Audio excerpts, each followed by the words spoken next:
denizens of the night. Welcome to another episode of the macabre, the terrifying. Tonight, we'll hear another story from Kris West, author of the Whisper Tree series.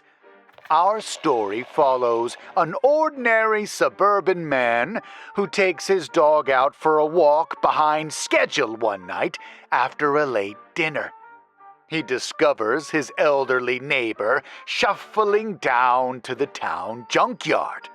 Innocent enough, but he notices that his old neighbor makes the same trip every night and is always carrying something which he delivers to a mysterious somebody or something that lives in the junkyard. This story is called Old Jasper Keeps Visiting the Town Junkyard and was written by Kris West.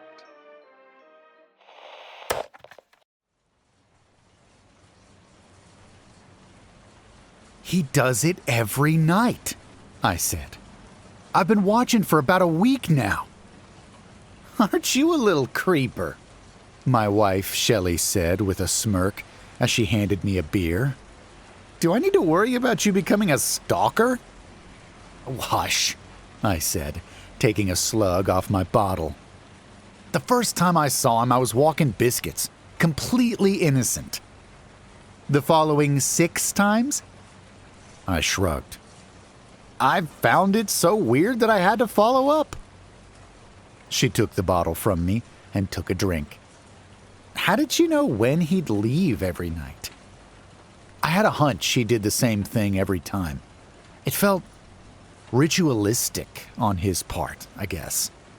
But to be sure, Biscuit and I did start taking our nightly walks around when I assumed he'd make the trip.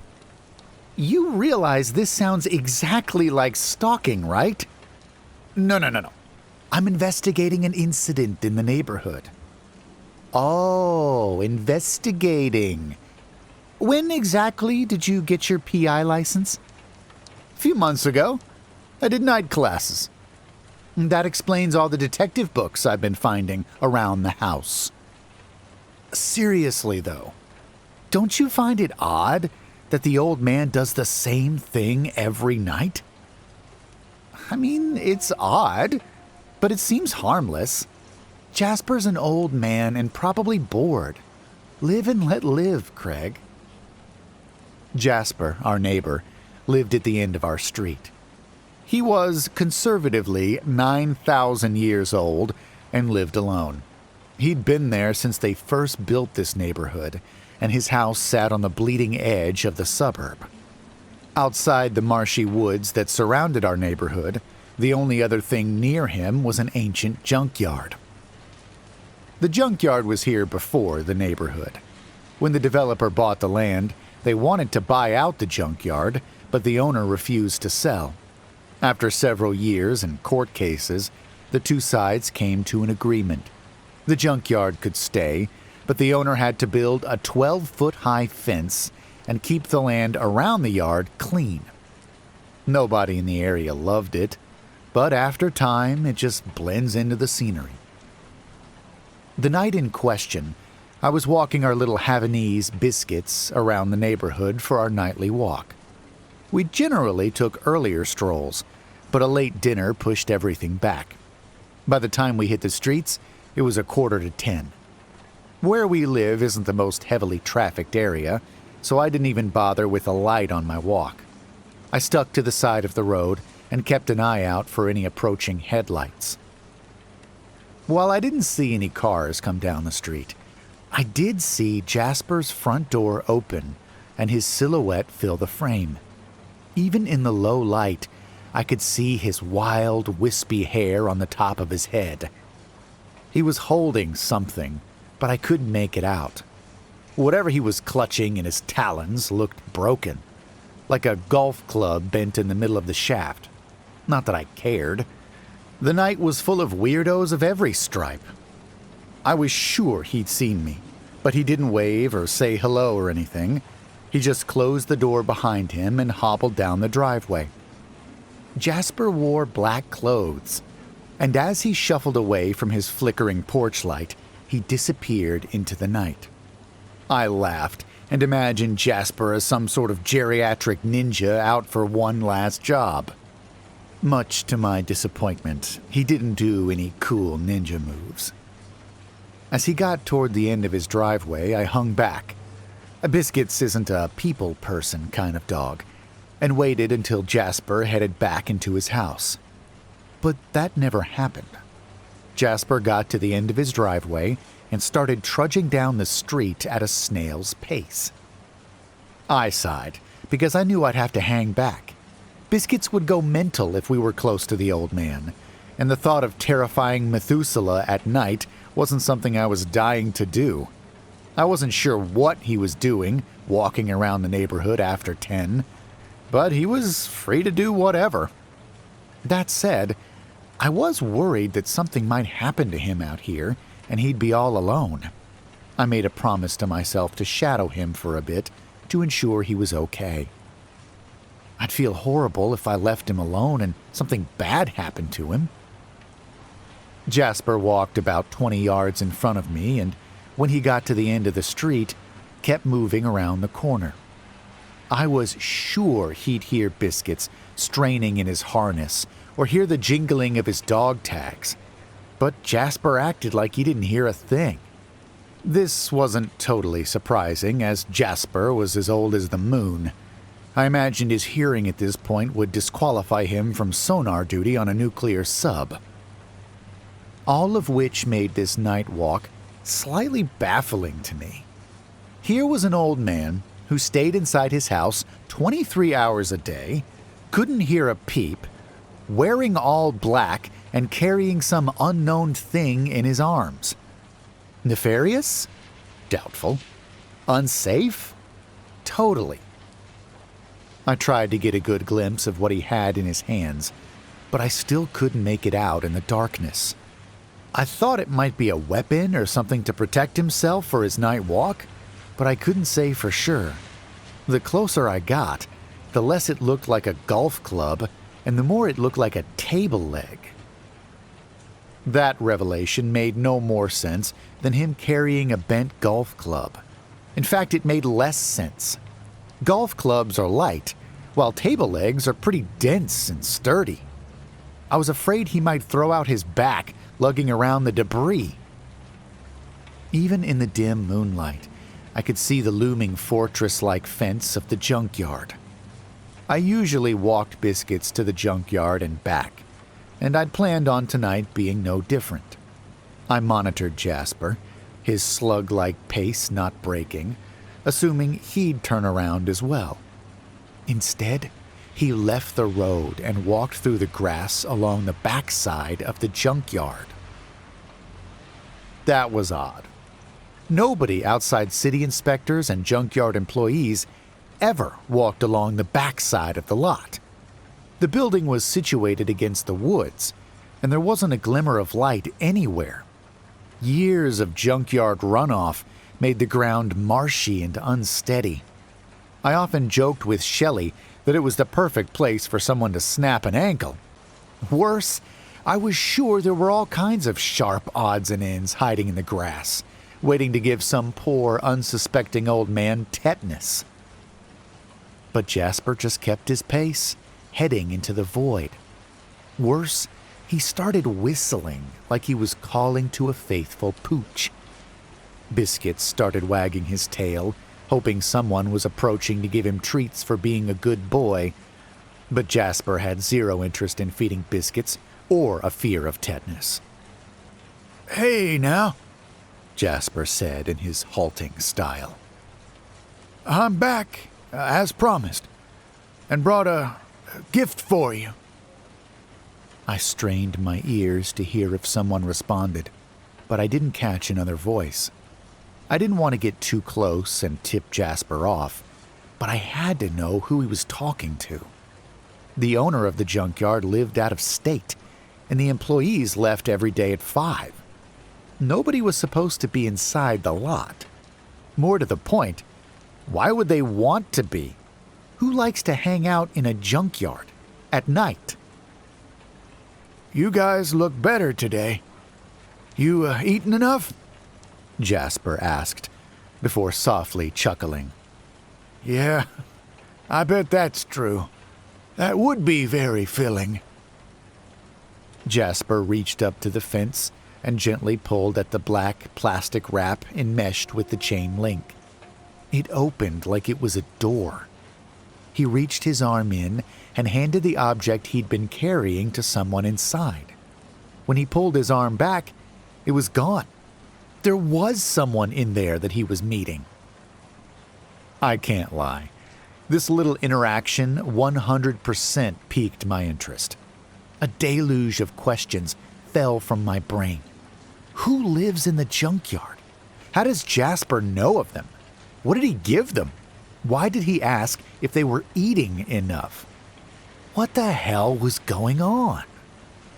I wanted to get a closer look.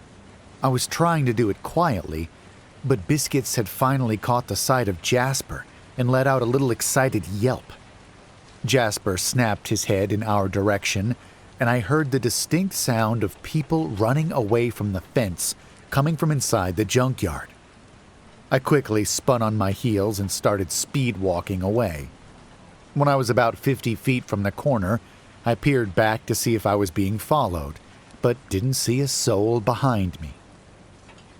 That was a week ago. Every night since then, I've spied Jasper walking to the junkyard fence, speaking with someone inside the fence, and leaving about 20 minutes later.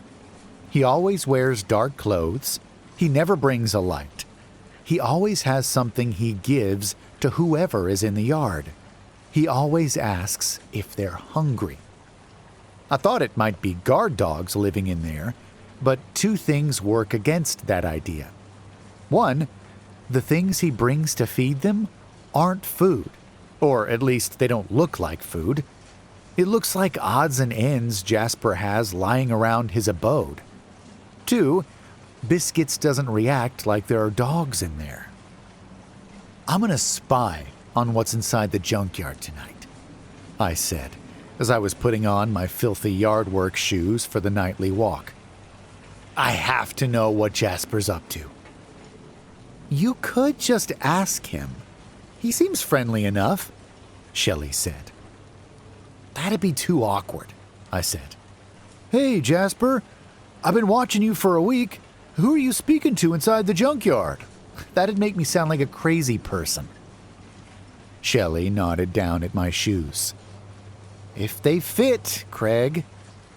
Hilarious, I said, as I finished putting on Biscuit's harness. Please be careful, Shelley said. I don't want to risk losing my dog because you decided to cosplay as Philip Marlowe. You and I both know I have no idea who that is, I said. She kissed my forehead. I know. Don't do anything stupid, okay? Have I ever? Shelley rolled her eyes before exiting the room. I quickly pulled out my phone and looked up Philip Marlowe. I yelled to her as she disappeared into our bedroom. Marlowe was a character from Raymond Chandler's novels. See? I knew it. Be quick, please, she responded as I left for the walk. Biscuits and I were nearly at Jasper's house around the time he made his nightly appearances, but the old man didn't show. I moved closer to the side of the road and waited for 5 minutes, but he never showed. I frowned. It wasn't like Jasper, or at least what I knew about Jasper. He was as timely as a train schedule, but now he was a complete no-show? It made little sense. I waited 5 more minutes, Biscuits getting increasingly agitated, before I made a dumb decision. I was going to check out who Jasper had been talking with. In the back of my head, I heard Shelley's voice telling me it was a tragically stupid idea, but I ignored it. My investigation had stalled out, and I needed something to keep going. With a slight tug on the leash, I beckoned Biscuits to move with me. For the first time on our recent nightly excursions, he seemed to hesitate. I should have taken that as a hint. but I was too far down the road, both literally and metaphorically. As I walked down the back side of the junkyard, I noticed just how unsteady the grass was just outside the marshy woods. My foot sunk into the soft soil and made a sopping wet squelch when I pulled them out. How did Jasper navigate this walk without getting trapped in the muck? I continued walking, causing my poor yard work shoes to become much dirtier than expected. I dreamed of ordering snowshoes to make this walk easier. When I finally got to the spot along the fence where Jasper usually stopped, I tried to peer inside, but couldn't make out much because of the new moon. It was dark, and I didn't think I should turn on my phone's flashlight in case it spooked anyone inside the yard. Instead, I pulled the black fence wrapping as far as it would go and looked inside. Stacks of smashed cars created a labyrinth that would have confounded Theseus. From where I was standing, I could see a gap in the wall of smashed Toyotas. Through the gap, there was a clearing. At first, I thought it was just a path that cut through the rows of cars, but then my eyes caught something unusual near the gap. There was a person standing there.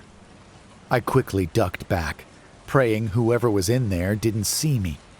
I didn't know for sure if they had any intention of harming me or Biscuits, but I reasonably determined that people gathering in a junkyard at night were probably not up to any good. How Jasper fit into these gatherings was still the $64,000 question. Is this what old age is? Falling in with a group of local weirdos to help pass the time? I made a mental note to pick up a hobby before this became my life. Curiosity got the best of me, and I peeked back through the gap. I wanted to see if I was seeing things or if there were a pair of eyes still staring back at me. I leaned forward and glanced back into the clearing. The person was gone. While I momentarily felt relief, this didn't mean the person had left the junkyard. It just meant they'd hid. This signaled that it was time to head out. I felt Biscuit's leash move in circles. My dog getting ready to do his business right where Jasper made his nightly visits. Great. I tried to tug his leash to move him along, but once that back gets hunched over, he's got to drop his payload before we do anything. As I patiently waited, I heard something heavy crash to the ground inside the junkyard. I peered back through the hole in the outer fence and saw a shopping cart tipped on its side in the clearing. That hadn't been there before. I was about to look away when I saw a face staring at me from inside the labyrinth. I almost missed it because in the low light I didn't see many features. Something shined back at me, but it didn't look like eyes. Well, not any eyes I'd ever seen before. "Biscuits? Hurry, please," I said, trying to stay cool. On the other side of the gap in the car wall, I saw another set of eyes come into view. Again, there was crashing from inside the yard. Someone was moving through the piles of trash and heading toward me. Maybe they thought I was Jasper? I didn't want to think what might happen when they got closer and realized I wasn't him. After all, he seemed to always bring them goodies. I had bupkis. A loud clang came from the direction of the maze of cars. I looked in again and saw that one face had moved. The other was still standing there, unflinching, staring back at me with cold, dead eyes. I don't even think they blinked. An old steering wheel suddenly fell from the stacks, and it forced me to look where it had fallen from. I froze. There were several figures climbing the wall of cars inside the yard. All of them had their eyes trained on the gap in the outer wall where I was standing. I glanced down at Biscuits, who had mercifully finished and was kicking back dirt to signal a job well done. "Let's go," I said, my voice a panicked whisper. I tugged at Biscuit's leash, and he dutifully started trotting. I moved as fast as I could through the muck, but the ground was so unstable I could feel my sneakers sinking.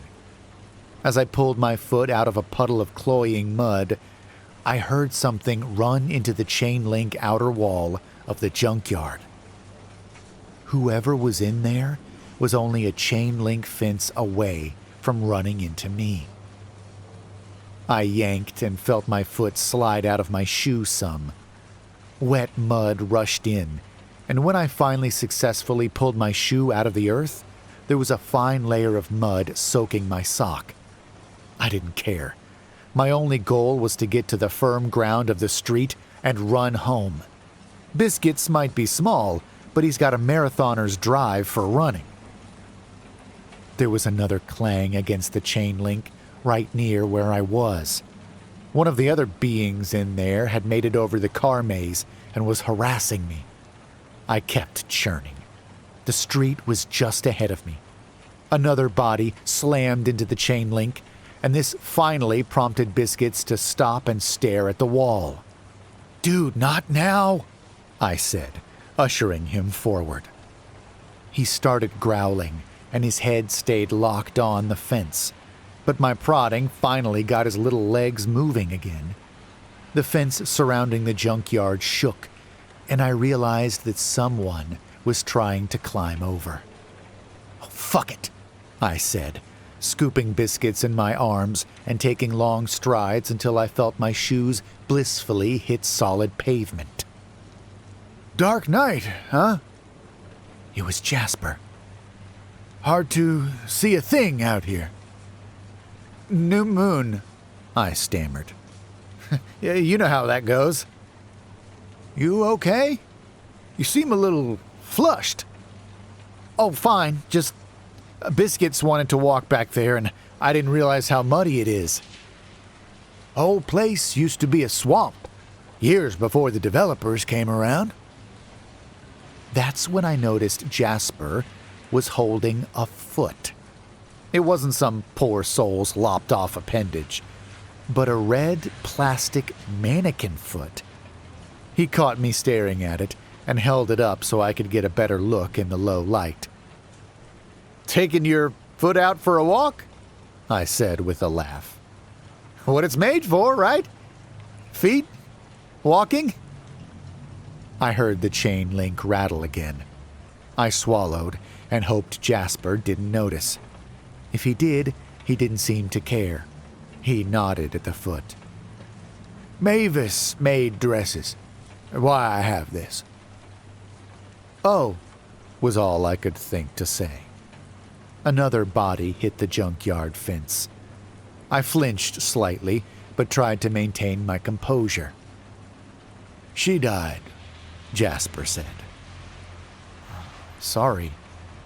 "Oh, don't be. That was years ago. But I'm finally deciding to get rid of some of her things. It's been hard, though. Feels like I'm throwing her away. I'm doing it piecemeal. It's dumb, I know, but it's helping me get through it." "You married?" 10 years, I said, wanting this conversation to end as soon as possible. "She a good woman?" "Best one I've met." "That's good. You keep her safe?" "Best I can. Taking up karate just in case," I said, trying to interject some levity. It failed. "I've seen so many people come and go in this neighborhood. Here one minute and gone the next." He looked square into my eyes. "Sometimes you don't even hear from them. They just disappear." I swallowed. I shouldn't have been afraid of a man that I was sure had gone to school with Ramses II. But there was a faint menace in his voice that struck the right chord in my brain. Couple the thinly veiled threat with the unseen bodies in the junkyard, and my stomach started flipping around like Simone Biles. "You live down the street, right?" The blue house with the oak in the yard? He asked. Another body hit the fence. The rattle was so loud, I couldn't help but glance over at where it had hit. You hear that? Hear what? Is someone inside the junkyard? Oh, why would someone be in there? 2 more bodies hit the fence. Biscuit squirmed in my arms and started growling. I took this as the perfect excuse to get going. Jasper, I think you should head in. I don't think it's safe out here. Jasper started laughing. No one is going to hurt me. I'm too valuable to them. The fence rattled again. It clearly sounded like someone was climbing the fence. Out of instinct, I looked toward the top of the fence, expecting to see a face pop over the top any second. I decided this conversation was over. Be safe, huh? I said, and just hustled down the street. Jasper stood and watched me leave. He shook his head in disbelief, looked toward the fence, and said something. I couldn't make out what it was, because I'd already put a good amount of distance between us, but I heard several more people jump against the fence. When I finally turned around to see what happened, I saw Jasper turning the corner toward the back of the junkyard. Shelley was confused. You heard people in there and didn't tell Jasper he should leave? I told him. He didn't listen. Maybe he didn't hear you. He's super old. He heard. He had to hear the people throwing themselves at the fence. Shit, he had to see it. He made a choice to stay. But why? Who's inside the junkyard? Why are they climbing the fence? She asked. I'm gonna find out tomorrow, I said, finally freeing Biscuits from his harness. How? I'm gonna go to the junkyard. Shelley was dubious about my plans, but didn't outright tell me I shouldn't. Truthfully, I think she was curious about what was going on, too. She asked me a few questions about Jasper and the mannequin parts, and found the whole thing odd. She joked I had accidentally stumbled into a true crime story that would make an interesting podcast. I promised she could be my co-host, and we spent the rest of the night fantasizing about what we'd do with our newfound riches.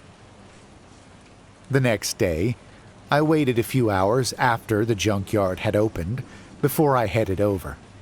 I'd actually never been to a junkyard and had to look up if I could even go in the first place.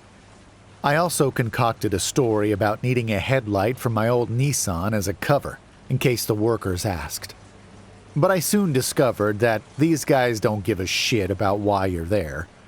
Gus, the employee I spoke to, pointed me toward where the Nissans were located. He told me to bring in the part I needed, and he'd ring me up. After that, I was free to roam with no supervision. Naturally, I made my way toward the backside of the lot, where I had been spying the night before. Finding the spot I had peered in through was easy. It was the only place along the outer chain link wrap that was disturbed, and I followed my line of sight to the labyrinth walls. I walked over to the stacked hunks of cars, looked through the gaps, and saw the clearing again.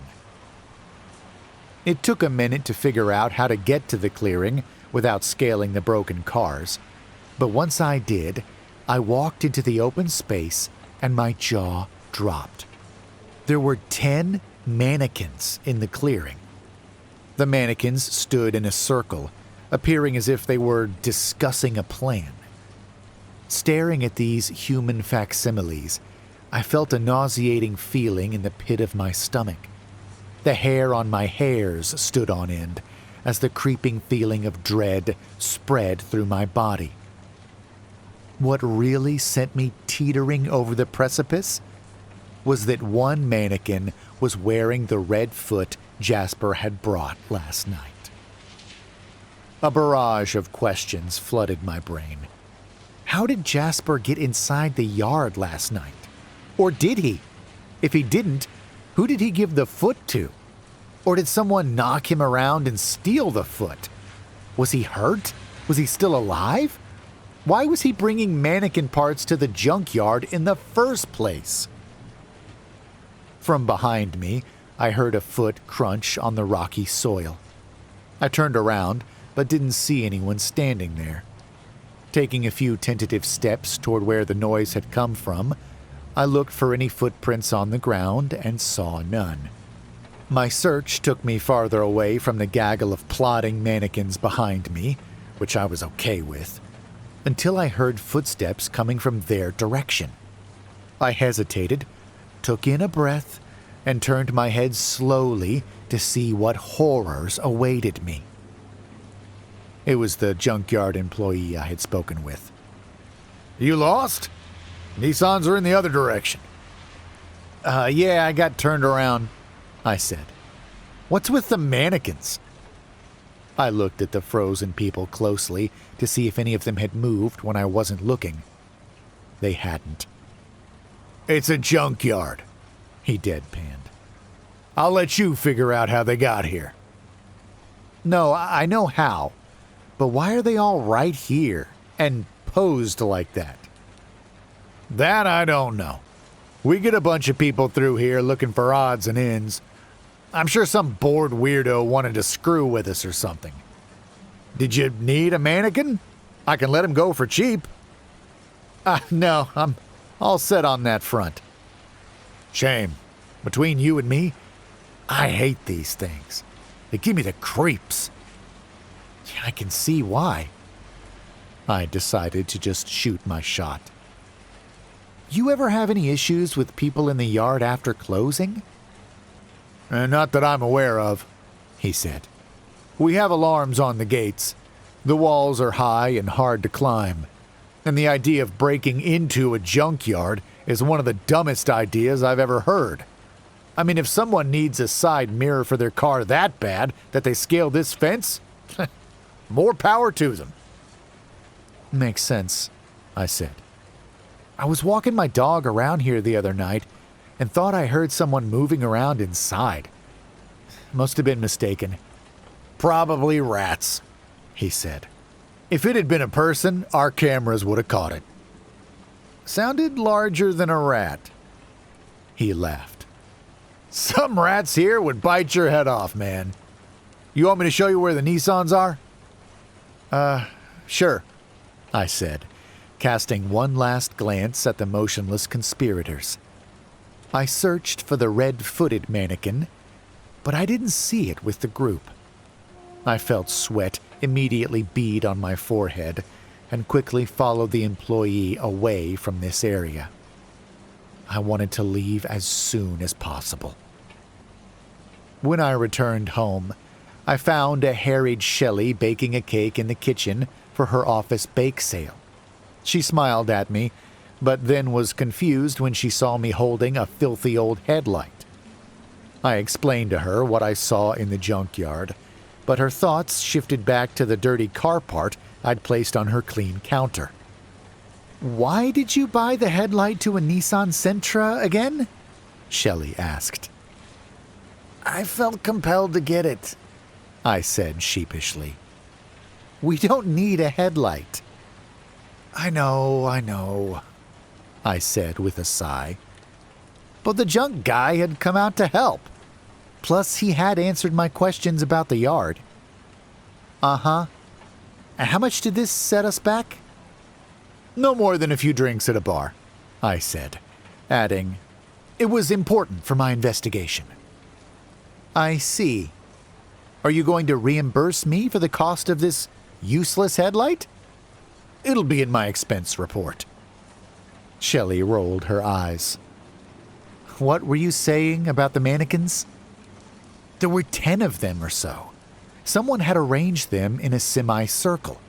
They looked like they were huddled up. You think Jasper put them all there? I don't know for sure. I do know that he was bringing mannequin parts to give to someone in the junkyard. Why does he have so many mannequin parts? says they were his wife's, and he's slowly throwing them away. By placing them through the fence? That's what I'm saying.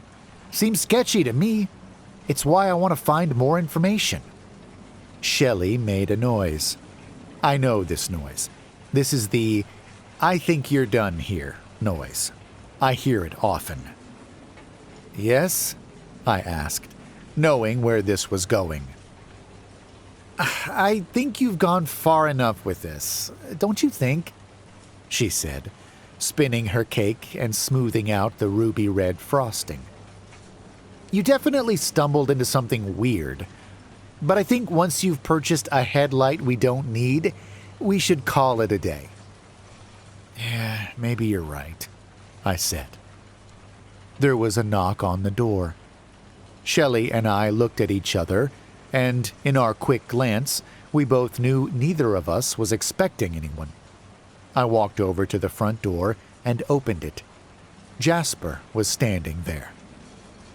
You do live here, huh? He said with a smile. Yeah.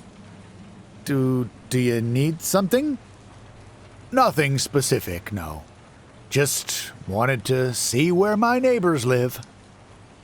Shelley heard the voice and walked around the corner.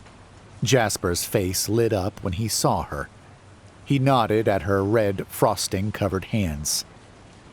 Looks like I caught you red-handed, he said. What? Shelley said, before looking down at her hands. She nervously laughed. Oh, I was frosting a cake. Can I help you? Just thought I'd say hi to my neighbors. Behind us came the click-clack of Biscuit's nails on the hard wood.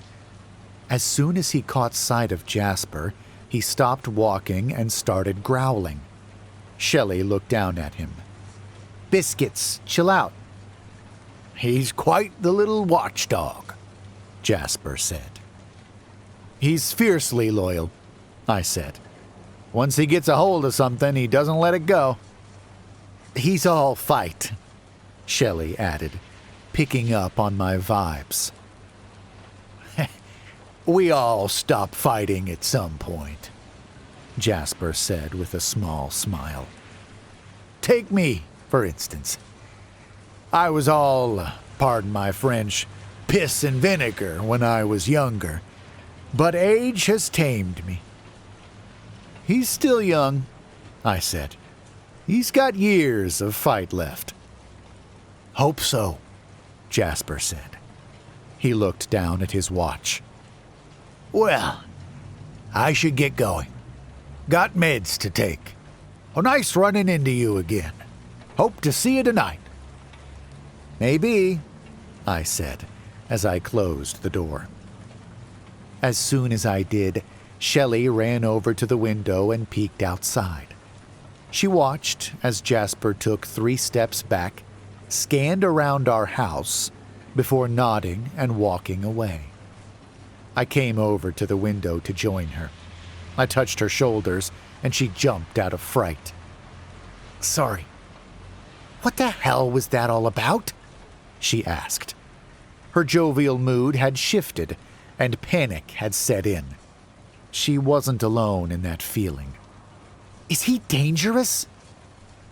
Maybe. I mean, I'm not Jean-Claude Van Damme, but I think I could take him. I have 100 years on him. This feels off, she said, shaking her head. My gut is telling me something is up. Still think I should investigate? No, she said. I think he's looking for an excuse to do something, and every time you agitate him, he gets an excuse. What do you think he's capable of? Personally, probably not much. But if he's talking in secret with menacing people hanging out in a junkyard, I don't think it's a long walk to assume they might be up to no good. Yeah, I think I'll pick up some security cameras for the yard.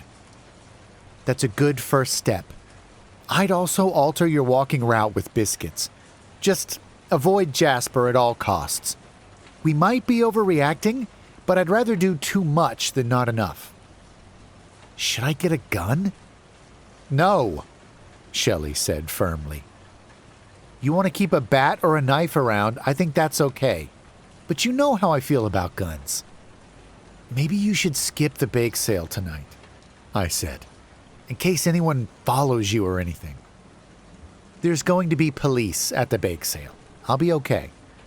Maybe you should come with me, in case Jasper tells someone to come to the house. I wouldn't want to leave Biscuits here all alone. As if on cue, Biscuits entered the room, wagging his tail. I reached down and patted his head. He licked my hand in appreciation before plopping down on the cold tile. Fine, Shelley said. But if anything weird happens, or you feel something wrong in your gut, grab Biscuits and leave. We'll let the police handle it. I agreed and headed out to the store for the security cameras. I spent the rest of the afternoon hanging them up and making sure they covered the most amount of area around the house. When I went to boot them up, there was a software update that needed to download, and it told me it'd take 2 hours to finish. Shelley packaged up her cake and gave me a kiss on the cheek. She told me to be safe and not play the hero if anything weird happened. She'd text to check in. I watched her leave and was glad that she wouldn't be here for the next few hours. I thought nothing would happen, but if something erupted, I'd be glad she was hawking cake at the bake sale and not in the line of fire. I looked out the window and saw the sun slowly dipping below the horizon. We'd be in the dark soon, and I prayed my security cameras would finish updating. It had taken way longer than the 2 hours it said it would take. It didn't help that we had internet issues for about an hour halfway through the software update. The progress bar was at 85% and holding steady. I glanced down at Biscuits. Buddy, I'm going to need you to go full guard dog mode, okay? Biscuits plopped his butt on the ground and started cleaning himself. I shook my head. Biscuits, come on, dude. This is a fireable offense at any place of business. I shook my head in mock disgust. I told Shelley that this is the kind of help you get when you don't hire union. While I waited for the cameras to come online, I took some precautions. I locked the back door and placed a piece of wood in the slider track. I closed and latched all the windows.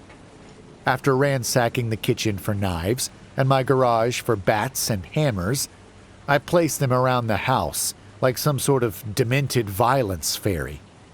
Once I felt like my house had become a suburban Fort Knox, I kicked back on the couch and watched the ball game. Near the 6th inning, my phone pinged. I looked down and saw I had my first security camera notification. My attention had been so laser-focused on the game that I'd forgotten to check on the software updates. Not only did that finish, but it had already clocked something in my front yard. Tapping on the small video clip, I saw a squirrel come darting across the yard and leap halfway up the trunk of my oak tree. We've all seen squirrels run, but something about how this one moved gave me pause. It looked like my furry-tailed friend was running from something. I pulled myself from the couch, made my way to the front window. I peeked out the blinds and felt the hair on the back of my neck go rigid. I saw a mannequin walking down the sidewalk. My heart plunged into my sneakers. My brain broke. I stood there, slack-jawed, and watched this plastic man shuffle toward my house. For a fleeting second, I wondered if I had fallen asleep during the game and was having a lucid dream. To ensure I was, in fact, wide awake and watching the impossible happen in front of me, I pinched the skin on my arm.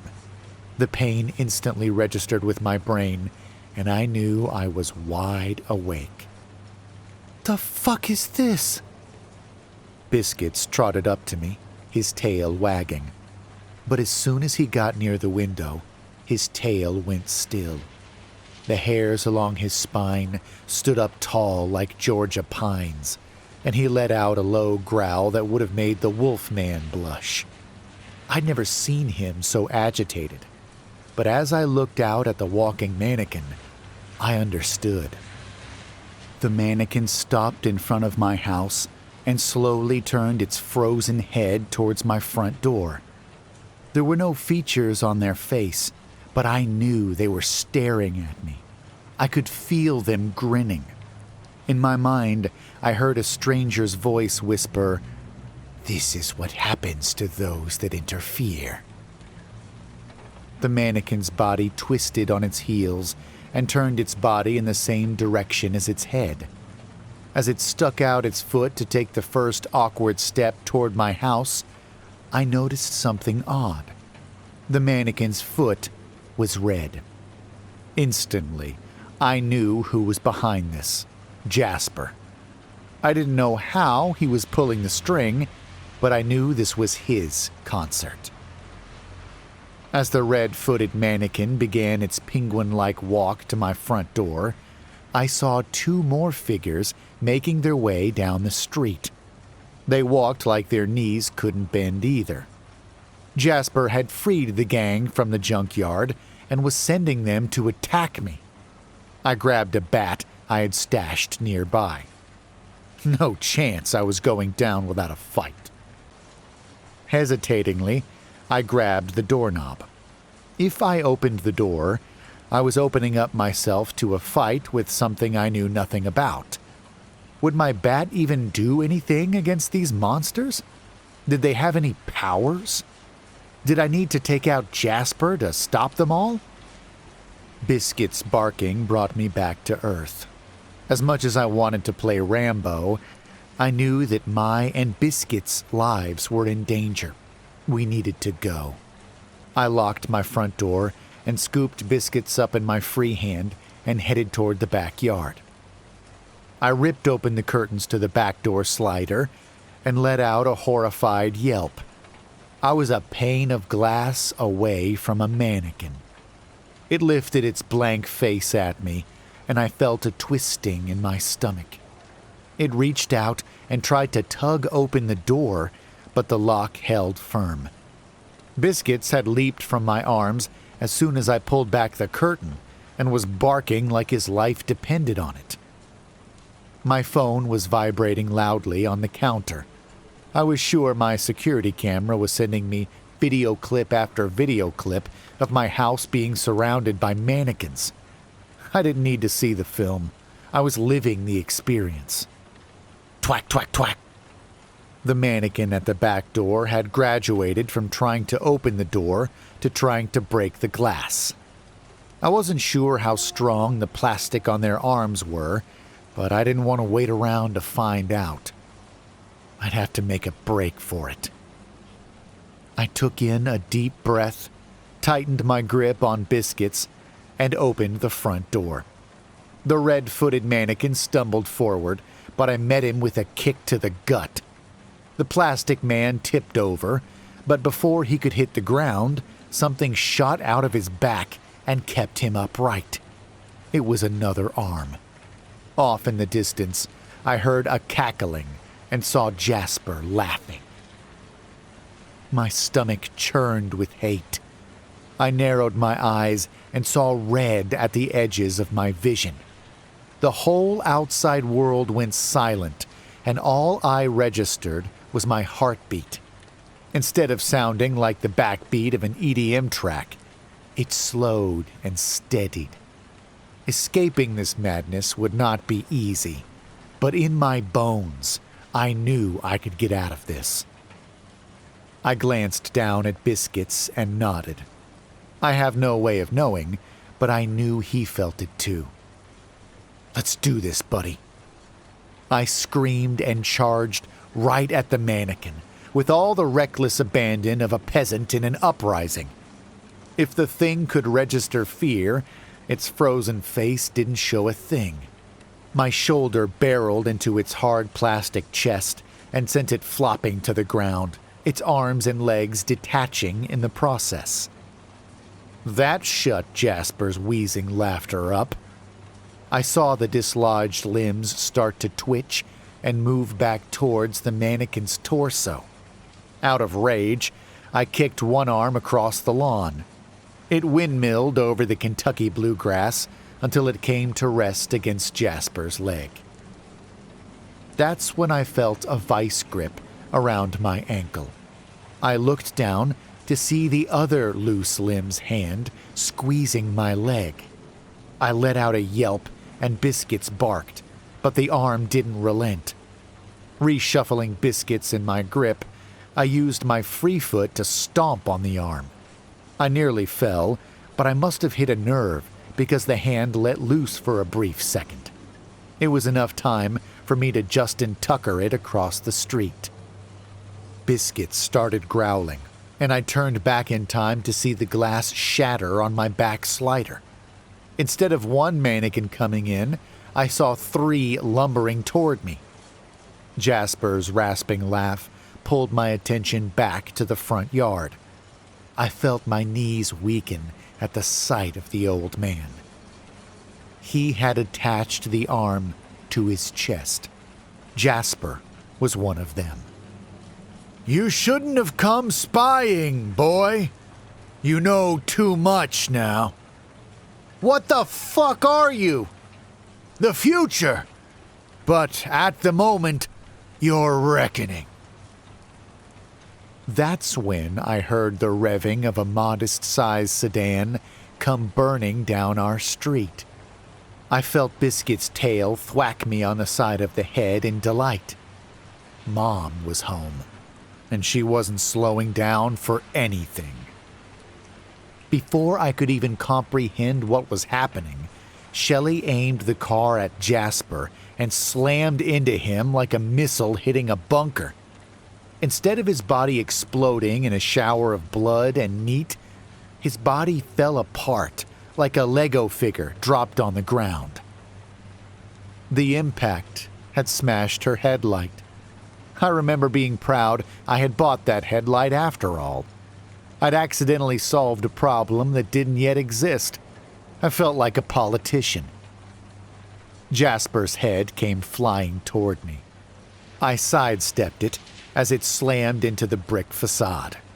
I heard a crunch, and bits of plastic broke away from his head. It rolled to a stop near my foot. Jasper looked up through his one good eye.